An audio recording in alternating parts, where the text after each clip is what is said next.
Let's talk about taxing, borrowing, and spending.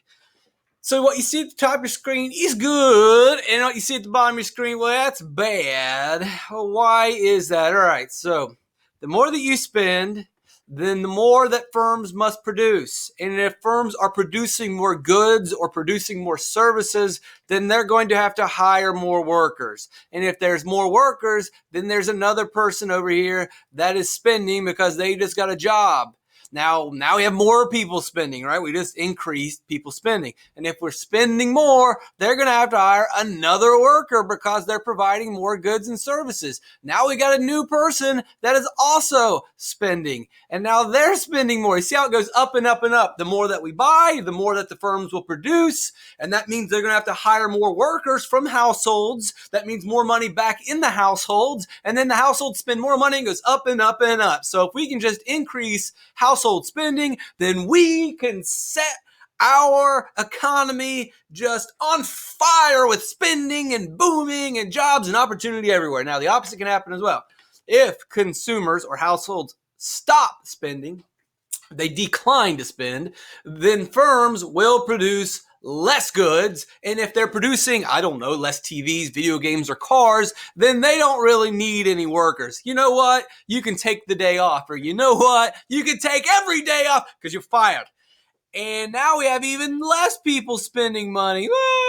And now there are less people spending money. The firm is producing less goods, and they're letting more workers go. And that means that means even more people with less pockets, right? More people with empty pockets, or simply just less people spending. And less spending means less production, and it means less workers, and it goes down and down and down. And all of a sudden you're cycling and falling deeper and deeper into a hole, a whirlpool sucking you down into a maelstrom of economic depravity. So that's bad. Just a quick review before we get into this is just, you need to know this cycle. This is going to be a key component to what we're getting ready to talk to. But now just a quick rewind. We talked about the Federal Reserve in the last two videos. They were very long videos, but I hope that you got a really good understanding of what inflation is. I know it's some high level stuff, and I hope that you got a really good understanding of what the Federal Reserve does.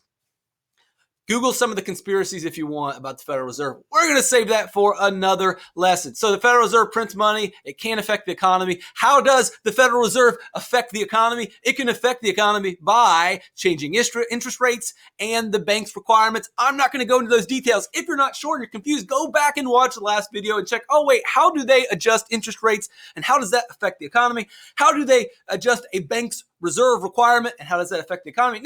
Yesterday we talked about the Federal Reserve, how they can stimulate or slow down the economy, mainly to stimulate or to stop inflation. Today I want to talk about how the government can affect or stimulate or manipulate or mess with the economy. They do not print money.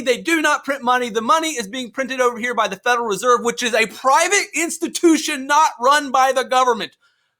What? It looks like a government building to me. It is not a government building. It is its own private enterprise. It is beyond government control. If that spooks you out, then it absolutely should. But okay, back to the story at hand. Yes, the government can affect the economy. How does the government? Federal Reserve's not the government. It's outside, above, beyond the government. All right, you're scaring the kids.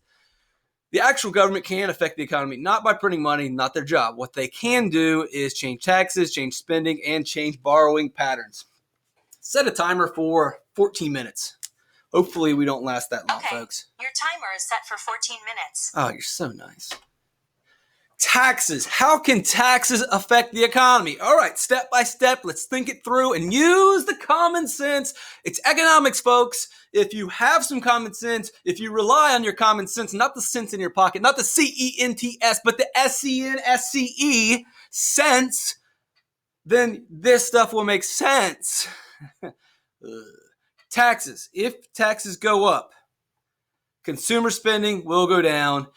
The economy will shrink. Why is that? Because when the government raises taxes, they're going to take more money from you. You will have less money to spend.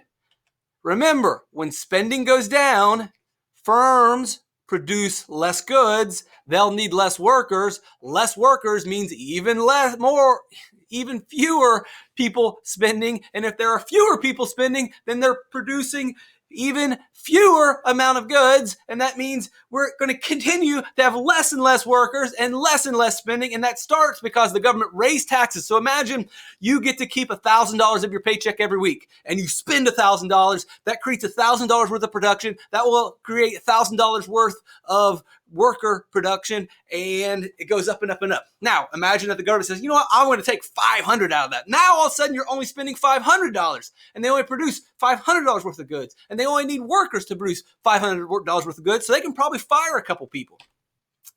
Now, let's do the reverse. If the government taxes you less, consumer spending will go up. So this is how the government, not the Federal Reserve, the government can affect the economy. If they tax you less, you keep more of your money, you spend more of your money, and obviously when you spend more, they produce more, they hire more workers. Now you've got more people spending, then they produce even more, and it goes up and up and up. This is a great way to stimulate the economy. Awesome. So why not just do that all the time? Well, the problem with that is the government kind of needs money. If they tax you less, then they have less money to pay for the things that the government creates. There are government institutions protecting your rights, schools, roads, war. There are a lot of things the government needs to spend on. So if the government taxes you less, then they have to get rid of some of these benefits, entitlements, or government services if they tax you less. If they tax you more, yes, the economy will go down, the economy will shrink, but the government can take those tax dollars and spend them on benefits, they can spend them on entitlements, they can spend them on food stamps, on health care, on Medicaid, Medicare, Social Security, they can spend them on schools, on roads, on firefighters, on police, on parks, they can spend that. And hopefully that spending will, but yes, the government can spend money. When the government spends, they don't just throw the money in a hole. They don't just set the money on fire. They don't just bury it they spend the money on us. The government spends, per example, schools. And the money goes to a school, and then the money goes to school teachers, and then the school teachers spend the money. And when I spend money, I buy goods from firms. And when firms are producing more goods, they need to hire more workers. So government spending can stimulate the economy. What happens if the government spends less? And the government's probably going to spend less if it has less taxes. Because they have less taxes, that means they have less money, so they're going to spend less. And when the government spends less, very similar to when I spend less, because when the government spends less, I spend less, because if the government doesn't spend money, they don't hire teachers. And if teachers don't spend money or don't even have jobs, then teachers don't spend money at firms. Firms don't produce goods and services. If firms are not producing a good or not providing a service, then they don't need workers. And if we fire people, then that person that's fired is not spending. And so that means the firms will produce even less, and it goes down and down and down. So we need the government to spend. But if the government spends, that means we need to raise taxes, and taxes drive, wow, what? That's right, folks. If the government spends less, that's not good. But that also means the government taxes less, which is good. But if the government spends more, that can stimulate the economy. But if the government spends more, they probably need to tax more, which also shrinks the economy. Yes, folks, it's social studies. There is never, ever, ever a right answer. This is economics. This is the dismal science. There are trade-offs, opportunity cost.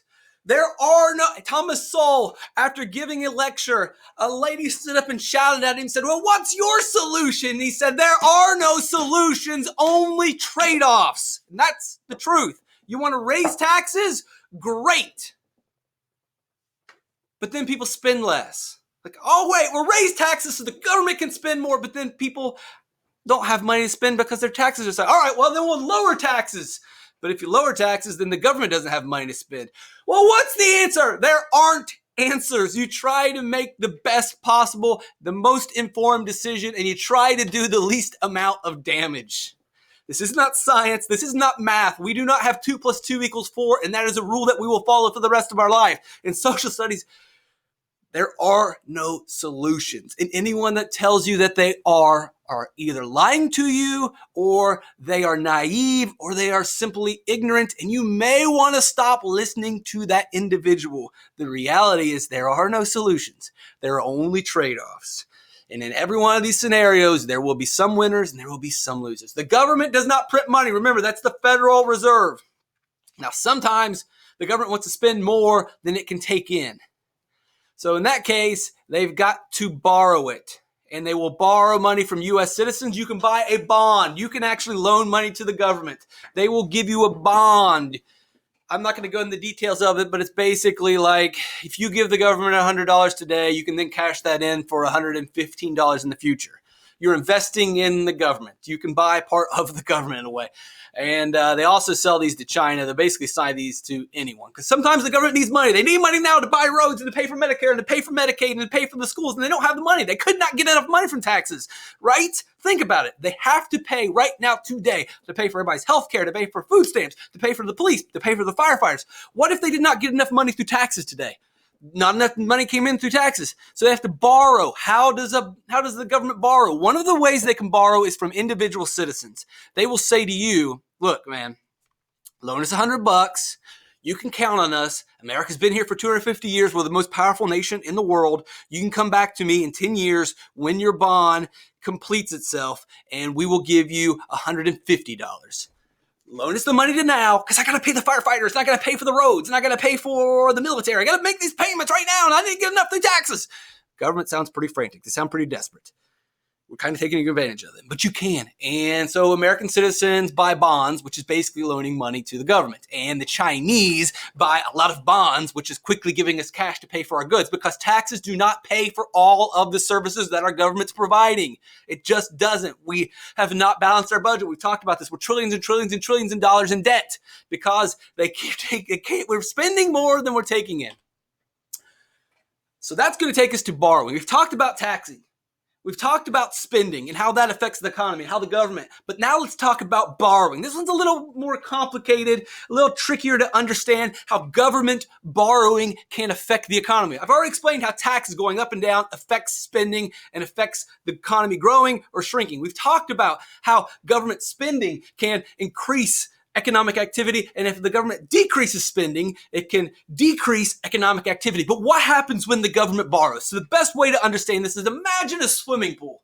And in this swimming pool is all the money that exists in the world.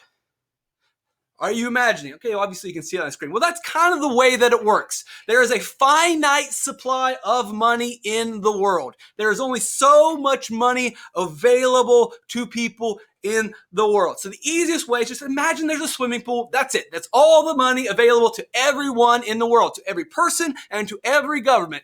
That swimming pool. So if I want money, if the United States government needs money to pay for the military, they can take money out of this pool. That is the only money available for everyone. What if the government takes a lot of that money out? If all the money in there, a lot of that money goes to the government. Remember, it's a finite supply. When the government borrows, they're using up a lot of that money. The more that they borrow means the less that I can borrow, that you can borrow, that Japan can borrow, that any Asian country can borrow, that Steve down the street can borrow. The more the government borrows, there's less money left in the pool for the rest of us. And if there's less money left in the pool for the rest of us, that means less spending from us. That means the economy will shrink. When government borrowing goes up, they borrow more. That means less borrowing from me. That means less spending from me. That means the economy will shrink. And when I spend less, firms produce less. You should know this slide by now. Now, imagine that the government says, you know what, we're going to chill out and we're going to borrow less. That means there's more money in the pool for the rest of us. That's more money that I can borrow. That's more money that you can borrow. That's more money that Japan and Djibouti and Zimbabwe and England and Germany, that's more money that they can borrow. And all the people in those countries can borrow and then spend. And we know what happens when consumer spending goes up. The economy grows. People spend, firms produce more, and they hire more workers, and up and up and up. So to review, again, there's only so much money in the world. And from this pool, we all borrow money. If the government borrows it all, then there's less available for us. And if there's less available for you, and there's less available for me, then that's less for me to spend. And then eventually the economy is going to shrink because if I'm not spending, firms are not producing. If the government does not borrow money and they leave that pool of money available to the citizens, then we can borrow it and we can spend it and the economy can grow. And that's an overgeneralization that's pretty broad. You don't really need to go too far into the detail. You just need to know the basic idea that when the government borrows, that's less for everyone else. And when you can't borrow, you don't spend much. You don't really need to go too deep into the details. When the government does not borrow a bunch of money, then that means individuals, households, and firms, because firms also sometimes, many times, take out loans. If the government does not soak up and suck up all the funds, that's money for us, and money for us to spend, and money for us to increase the economy.